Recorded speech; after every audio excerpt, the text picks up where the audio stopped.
नमः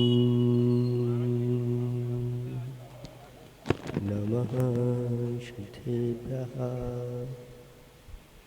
ॐ नमः सिद्धेभ्यः। ॐ नमः सिद्धेभ्यः।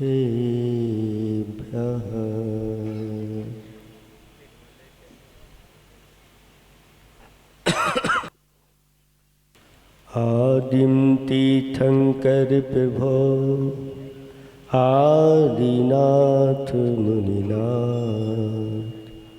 आधिव्याधि अगुमदु मिटे तो पद में मम्मा। शरण चरण है आपके तारण तरण जहाज। भवदधि तट तक ले चलो करुणा कर जिनराज। देवादिदेव 1008 कैवल्य कमलापति श्री आदिनाथ भगवान की। देवादिदेव 1008 चैतन्य चमत्कारी चिंतामणि पार्शनाथ भगवान की। देवादिदेव 1008 वर्तमान शासन नायक महावीर भगवान की। परम पूज्य 108 आचार्य प्रवर गुरुवर श्री विद्यासागर जी महाराज की। 3,9 करोड़ मुनिराजों की।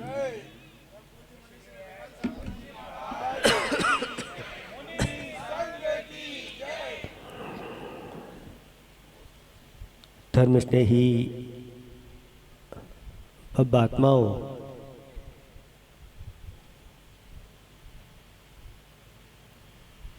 कहा है कि न होते सूल तो सुमन इतने सुंदर नहीं होते। न होते सूल तो सुमन इतने सुंदर नहीं होते। न होती आग धरती पर तो ये समुंदर नहीं होते। न होते संत धरती पर, न होते संत धरती पर ये धरती खाक हो जाती। न होते पाप धरती पर तो ये मंदिर नहीं होते। पापों को गलाने के लिए मंदिर महात्मा निमित्त बनते हैं। दर्शनेन जिनेन्द्राणाम साधूनाम वंदनेन च न चिरम तिष्ठते पापम छिद्र हस्तम यथोदकम। छिद्र हस्ते यथोदकम। जैसे छिद्र सहित अंजलि है, उसमें जल कितनी देर तक ठहरता है? ज्यादा देर तक नहीं ठहरता। ऐसे ही भगवान के दर्शन करने से, जिनेंद्र भगवान के दर्शन करने से और साधुओं की वंदना करने से पाप ज्यादा समय तक ठहरते नहीं है, वह पाप भागने लग जाते हैं। जो जिनने इन देव शास्त्र गुरु की शरण पकड़ ली है, अब पाप हावी नहीं हो सकते। इसलिए आचार्य भगवंतों ने दर्शन की विधि बताई है कि दर्शन किस प्रकार से करना चाहिए।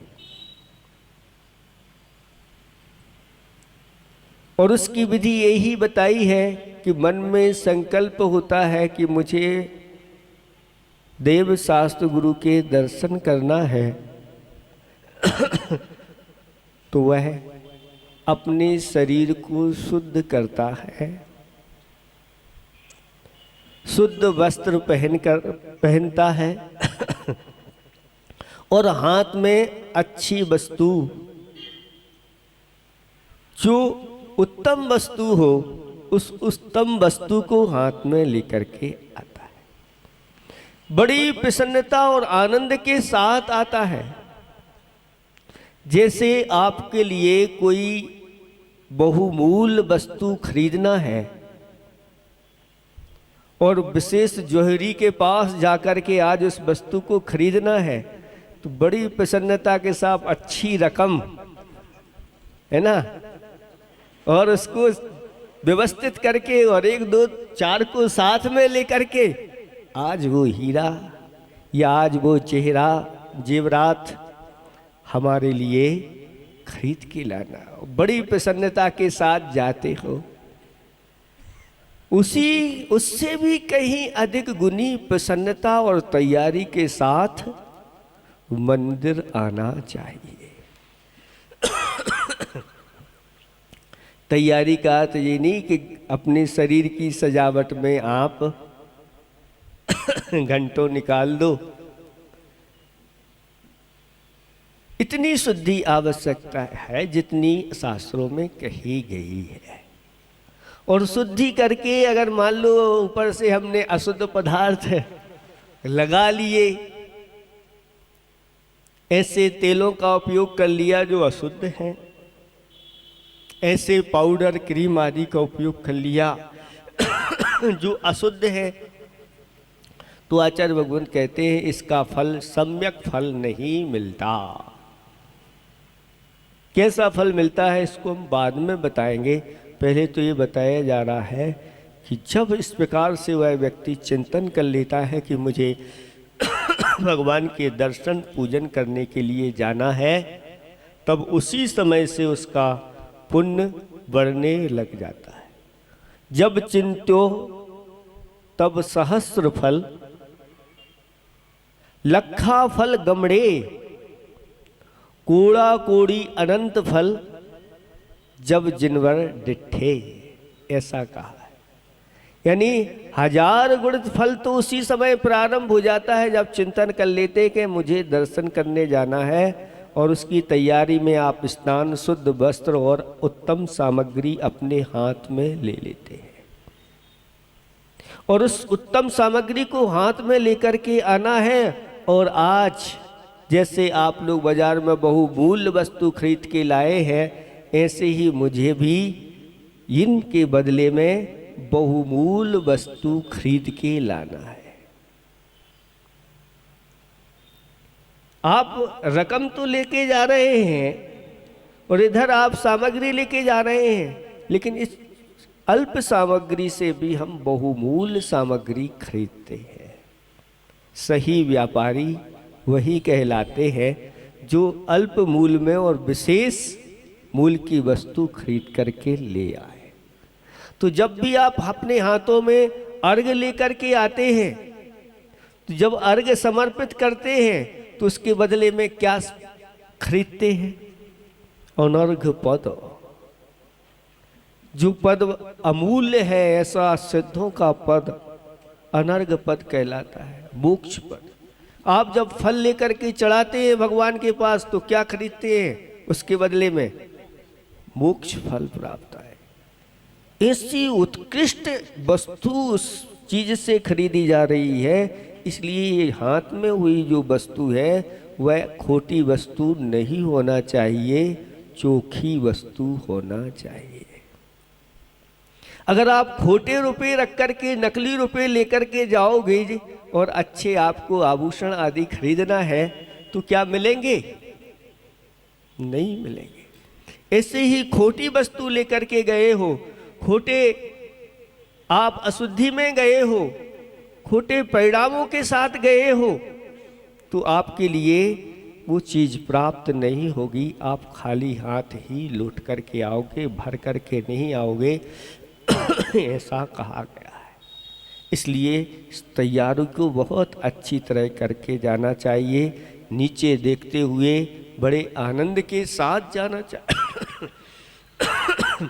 जब भी आपके कोई मान लो ऐसे जन्म दिवस आदि आते हैं या घर में आपकी कुछ प्रकार की ऐसी खुशी का समय है, उस समय भगवान के सामने अगर मंदिर जाते हैं तो यूं नहीं चले जाना चाहिए।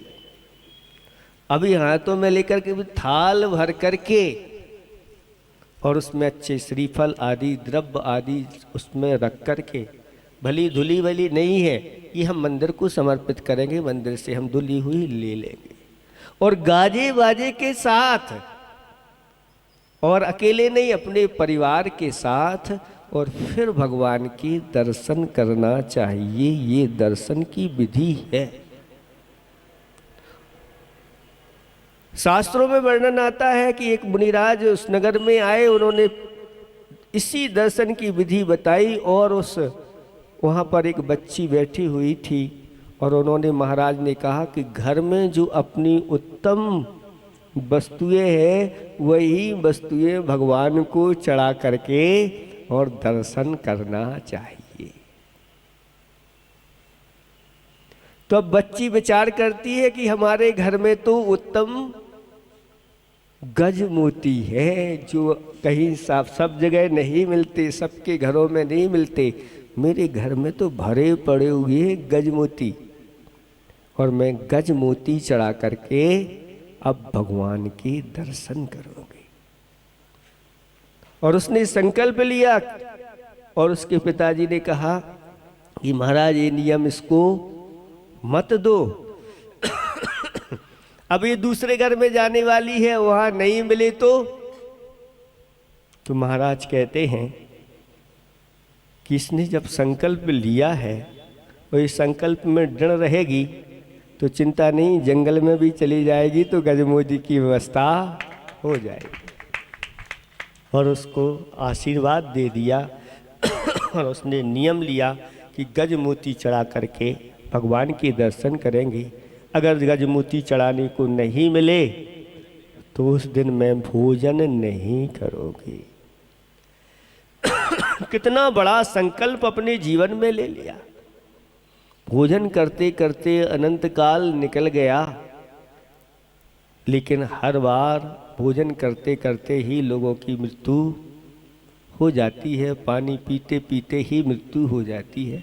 और उसने सोच लिया कि इस बार अगर एक दृढ़ संकल्प पूर्वक नियम का पालन करते हुए मृत्यु हो जाएगी तो चिंता की बात नहीं। सम्यक दृष्टि पुरुष विचार करते हैं कि वहाँ अकृत्रिम चैत्यालय मिलेंगे दर्शन करने के लिए, अकृत्रिम जिन प्रतिमा मिलेंगी और रत्नों के भंडार चढ़ाने के लिए मिलेंगे, फिर मांगने की किसी को जरूरत नहीं होती। जो ऐसा संकल्प करते हैं, इसलिए हमेशा विचार करना चाहिए कि अच्छी से अच्छी चीज मंगा करके हम अपने घर में रखें, और कोई जाए तो लाओ भैया ये मंदिर में चढ़ा देना। जो इस बात को नहीं समझते थे पहले के लोग, और ऐसे ही जो सबसे ज़्यादा घटिया चीज होती थी वो मंदिर के चावल अलग आते थे, मंदिर की बादाम अलग आती थी। और कहते हैं जैसे परिणाम होते हैं उस परिणाम के अनुसार ही फिर फल भी मिलने लगता है। और उत्कृष्ट से लोग जगन्य के रूप में आ जाते हैं। वो क्यों आ गए? तो जैसे परिणाम होते हैं वैसे ही तो होते हैं। पहले के लोग सोने के बर्तनों में भगवान की पूजा करते थे, सोने के कलशों से अभिषेक करते थे, सोने की झाड़ी से सब करते थे। तो उनके घरों में भी खाने पीने के बर्तन सोने के रहते थे। फिर धीरे धीरे भाव घटे तो सोने का अभाव हो गया और मंदिर में चांदी के बर्तन आ गए, तो उनके घरों में भी अब खाने के बर्तन चांदी के हुए। फिर धीरे धीरे जैसे मंदिर में आपके पीतल आदि के आए, कांसे के बर्तन आए, तो आपके घरों में कांसे पीतल के हो गए। अब फिर आप फिर धीरे धीरे आगे बढ़े तो आपने स्टील के बर्तनों में भगवान की पूजा अर्चना की, तो आपके घरों में स्टील दिखने लगा। और फिर धीरे धीरे आप लोगों ने प्लास्टिक की डिब्बी में जब द्रव्य लाना प्रारंभ किया तो आपके चौके में डिब्बे डिब्बे बोई के बोई नजर आने लगे। चाकी रही भावना जैसी, जिसकी भावना जैसी होती है उसके अनुसार। तो अब भैया महाराज लोगों ने देखा कि ये क्या हो रहा है, धीरे धीरे अब ये डिस्पोजल पर आ जाएंगे, यूज एंड थ्रो।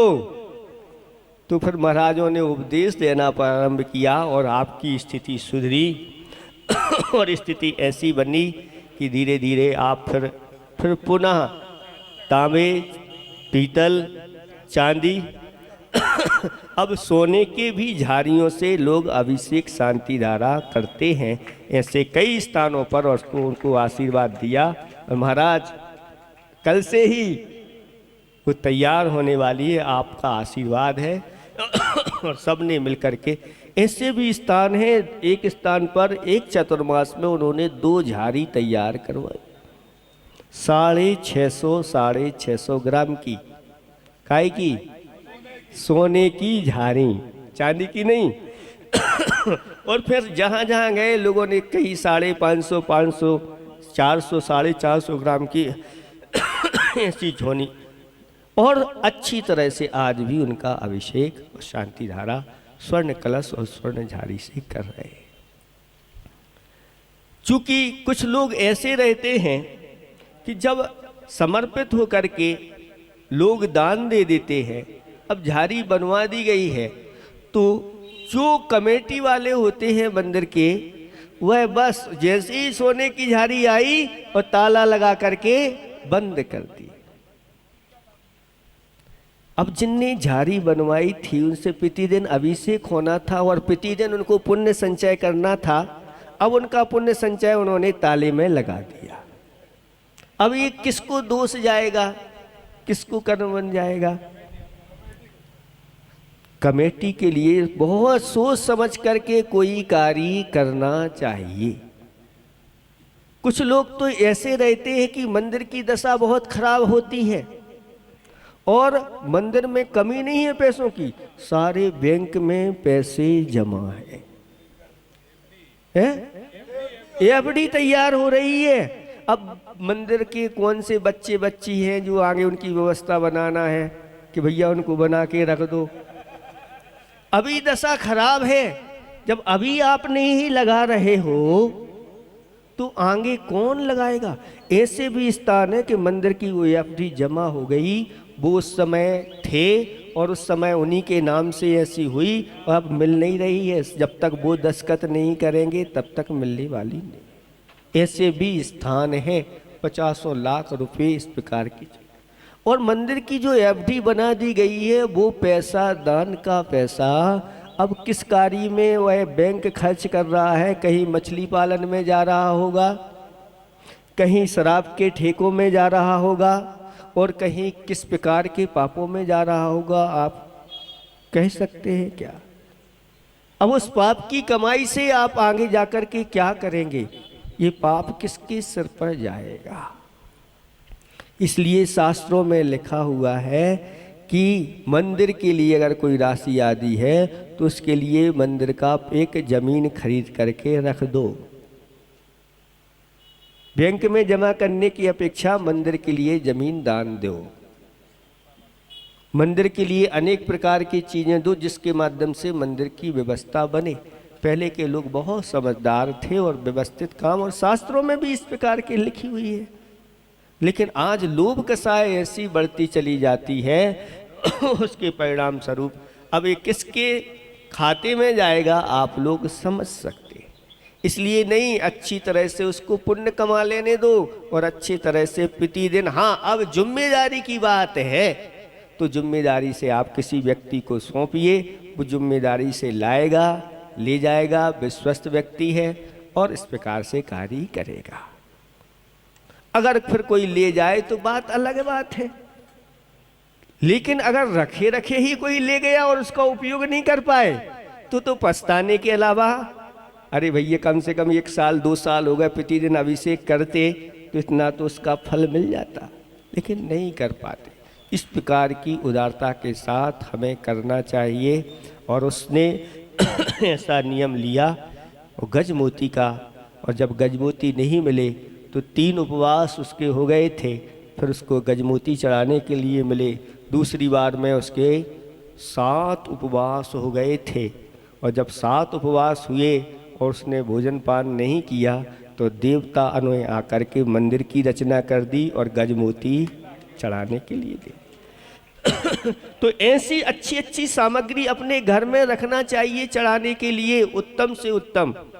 आज फलों में अगर कोई उत्तम फल है तो वह श्रीफल कहलाता है, जो आपकी प्यास भी मिटाता है और भूख भी, और जो भगवान को चढ़ा देता है तो उसके लिए उभय लक्ष्मी यानी उभय संपदा, इस लोक संबंधी भी संपदा प्राप्त होती है और पारमार्थिक संपदा मोक्ष फल की प्राप्ति होती है।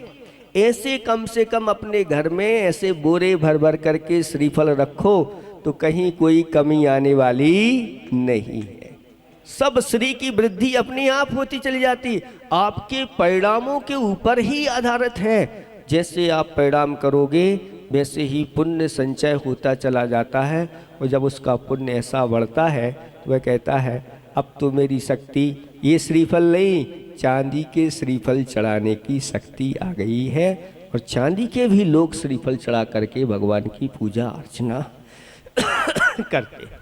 तो ये दर्शन की विधि है। आप नीचे देखते हुए आइए, अच्छी वस्तु लाए हैं, और अगर उत्तम वस्तु है तो सर्वप्रथम जो मूल लायक हैं उनके लिए उत्तम वस्तु समर्पित कर दो। भगवान आपकी कृपा से मुझे ये मिला है, उसमें से थोड़ी सी तुच्छ भेंट आपके लिए लाए हैं, और आगे भावना तो है कि अच्छी अच्छी श्रेष्ठ और द्रव्य आपके लिए चढ़ाएं।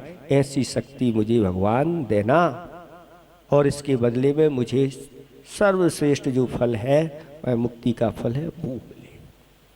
ऐसे करते लखा फल गमने, जब गमन करते हैं तो कहते हैं लाख गुना फल मिलता है। और सबसे पहले दर्शन करो तो शिखर के कलश के दर्शन सबसे पहले दिख जाए, पहले उसी को देखना चाहिए और हाथ जोड़ करके सिर झुका देना चाहिए। फिर मंदिर में आते हैं तो पैर धो करके अंदर प्रवेश करना चाहिए, हाथ धो करके प्रवेश करना चाहिए। और इसके बाद जब मंदिर में जाते हैं तो गदगद भावों से भगवान के दर्शन करके, क्योंकि जब भगवान के दर्शन करते हैं तो कहते हैं कि कूड़ा कूड़ी अनंत फल, ऐसा करोड़ों करोड़ गुणा अनंत फल की प्राप्ति होती है। और हाथ जोड़ करके, और जो भी आपको नमोकार मंत्र आता है, स्तुति आती है, उसको अपनी सामग्री को भगवान को देख करके समर्पित कर देना चाहिए। और गवासन से बैठ करके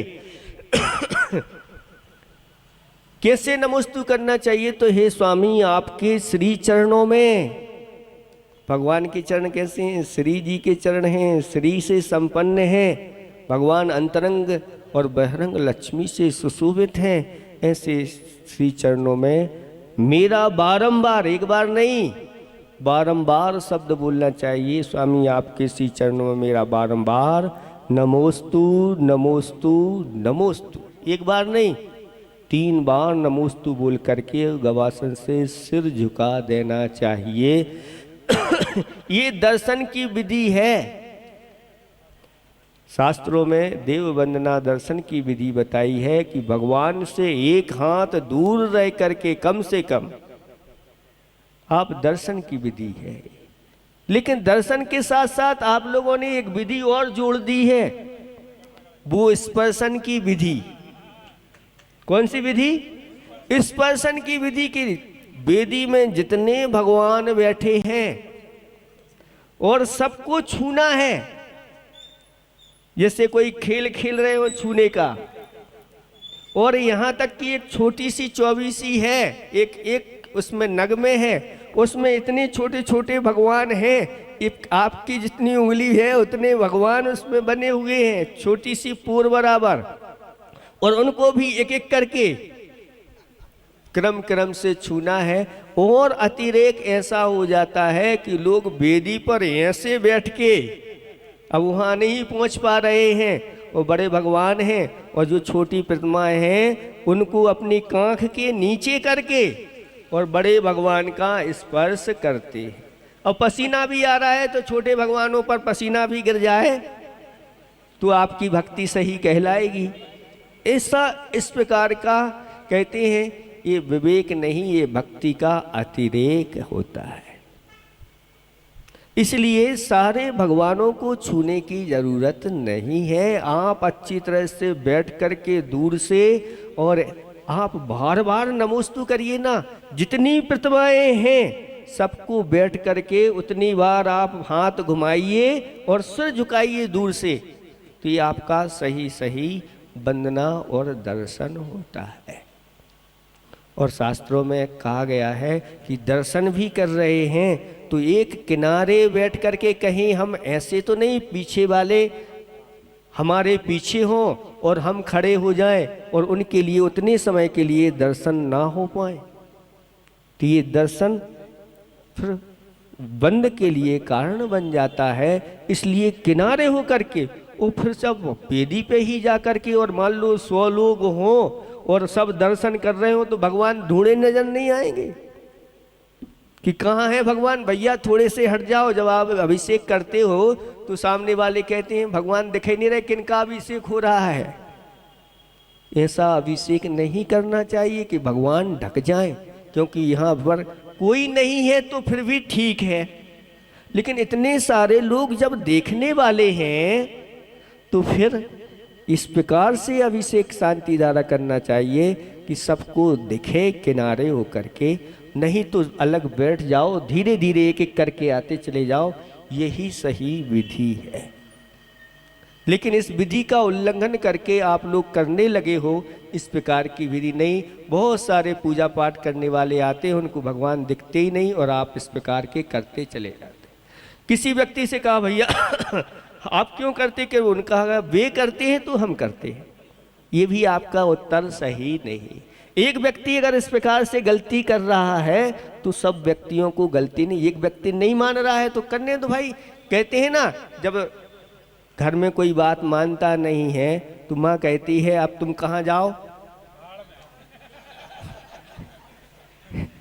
पहले चूल्हे जलते थे, भाड़ जलते थे, तो कह देते इस प्रकार से कह देते।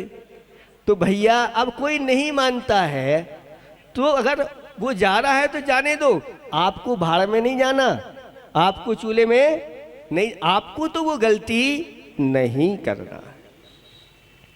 आप विवेक के साथ करिए। हाँ, आपकी भावना है भगवान का स्पर्श करना है तो एक भगवान के लिए जिनको आप उठा करके लाए हैं अच्छी तरह से बेदी से और इस पर रख दिया है, और अगर आपकी शुद्धि है तो एक बार उनके चरणों को छू लो, द्वारा छूना नहीं, एक बार छू करके लगा लो, बस इतना ही है और ज़्यादा नहीं। इस सब विवेक के साथ करना चाहिए। उसी प्रकार से ये तो दर्शन की विधि हुई, इसी प्रकार से आहार दान की विधि को भी आप लोगों को समझना चाहिए। आचार्य जी ने खाई को लिखा है, रोटी ना मांगो, रोटी बनाना सीखो, खिला के खाओ और फिर दिन भर अच्छे से खिलखिलाओ। रोटी ना मांगो रोटी बनाना सीखो, खिला के खाओ। यही सच्चा जो श्रावक होता है ये उसके लिए लिखा गया। श्रावक अपने लिए शुद्ध भोजन तैयार करता है। अब उस श्रावक का कर्तव्य है कि अतिथि का सत्कार करे, और अगर कोई मना करता है तो वह अंतराय कर्म बांध लेता है। दानांतराय कर्म, भैया तुम आहार नहीं दे सकते, तुम चौका लगाते हो। भैया चौका लगाया नहीं जाता, चौका तो लगा हुआ रहता है। सही विधि तो ये है कि जो श्रावक अपने लिए शुद्ध भोजन बनाता है और शुद्ध भोजन बनाया है तो अब ये शुद्ध भोजन है तो ये अतिथि के सत्कार के योग्य है। जो श्रेष्ठ अतिथि होते हैं उनको देने योग्य है। अब इसमें से हम उनको देंगे, फिर जो अवशिष्ट बचा हुआ है उसका भोजन हम करेंगे। ऐसा सही दाता कहलाता है। और ऐसा दाता प्रतिदिन श्रावकों के लिए कहा गया है, जिसका अतिथि सत्कार का नियम है वो प्रतिदिन अपने चौके में खड़ा होगा, चाहे मुनिराज आवें, चाहे पात्र आवें, चाहे ना आवें, लेकिन उसका तो नियम है। अगर वो नहीं करता है तो उसका नियम 12 व्रत हैं, कोई वृत्ति है उसका एक अतिथि सत्कार व्रत है, अतिथि संविभाग है। उसने जो भोजन बनाया है उसमें से एक हिस्सा अतिथि को निकाल करके रखेगा। अतिथि आते हैं तो ठीक, नहीं आते हैं तो फिर उस अपने कर्मों को वह दोष देता हुआ कर लेता है। अगर आपने उससे कह दिया वृत्ति है भैया तुम चौका लगाते रहे तो कुछ दिन के लिए बंद कर दो, तो समझ लेना आपने उसके 12 व्रतों में एक व्रत को बंद कर दिया, खंडन कर दिया, उसका व्रत तोड़वा दिया। ये व्रत तोड़वाने का पाप आपको लगेगा। इसलिए किसी को इस प्रकार से नहीं कहना भैया तो तुम नहीं लगाओ हम लगा लेते हैं, वे नहीं लगाएं वे लगा लेते हैं, 2 दिन के लिए लगाओ 4 दिन के लिए लगाओ आदि आदि। इसका अधिकार आपको नहीं दिया, ना किसी कमेटी वालों को दिया और ना ही किसी प्रकार के व्यवस्थापकों को दिया है। हाँ, आपको ये व्यवस्था तो दी है, किसी को प्रोत्साहन दो, भैया नहीं लगा पा रहे हो लगाओ हम आपके साथ हैं, तो आपके लिए बढ़ता हुआ पुण्य बढ़ता चला जाएगा। और आपने उसका बंद करवा के अपना लगवा लिया तो आप दोनों प्रकार से प्लस और माइनस ओवर बराबर सब बराबर हो जाएगा। आपके तो फायदा हो गया, लेकिन एक का घाट। हम आप लोगों से पूछना चाहते हैं, उत्तर देना है। जैसे आपने बाजार में अपनी दुकान खोल ली और आपकी दुकान खूब चल रही है और वहीं पर पड़ोसी है उसकी दुकान नहीं चल रही है, वो डंडा लेकर के आ गया, भाई आपको दुकान बंद करना है, अब हमारी दुकान नहीं चल रही है। ऐसा होता है क्या? किसी की दुकान कोई बंद करवाता है क्या? जब लौकिकता में बंद नहीं करवाती तो ये तो पारलौकिकता की चीज है। इसमें आप किस प्रकार से सामने वाले को कह रहे कि तुम चौका नहीं लगा सकते, तुम नहीं दे सकते, अभी तुम्हारे यहाँ ही महाराज आते हैं, हमारे यहाँ नहीं आते। ये तो अपने दुकानदार का पुण्य है, अपनी कला है, आप बढ़ाइए और आप चलाइए। ऐसा नहीं कि इतनी सारी दुकानें हैं दूसरी की बंद करके वो डंडा रखे, वो एक डंडा उठा के खड़े आमने सामने हो जाएगा। जाओ अपनी दुकान को अच्छी बनाओ, अपना पुण्य बढ़ाओ, अपना व्यवहार बढ़ाओ, अपनी सारी चीजें बढ़ाओ, अपने आप आपका ये व्यवस्था हो जाए। समय हो गया है, श्री जी पर बैठना है, इसलिए 2 प्रकरण दर्शन की विधि और दान की विधि के अनुसार अगर होती है तो सही सही उसका फल मिलता है और उसका पुण्य बढ़ता चला जाता है। उसका पुण्य ऐसा तो आपको कहने की जरूरत नहीं होती, आपको कहने की नहीं होती, आपकी चर्या को देख करके, आपकी भक्ति पूजा आदि को देख करके महाराज कहते हैं हमें 1-2 दिन और यहीं रुकना है। आपको कहने की क्या जरूरत है? इसलिए आप लोग अपनी भक्ति बढ़ाइए, आप लोगों का पुण्य है, अभी 1-2 दिन हम और रुकेंगे। अहिंसा परमो धर्म की जय। हेलो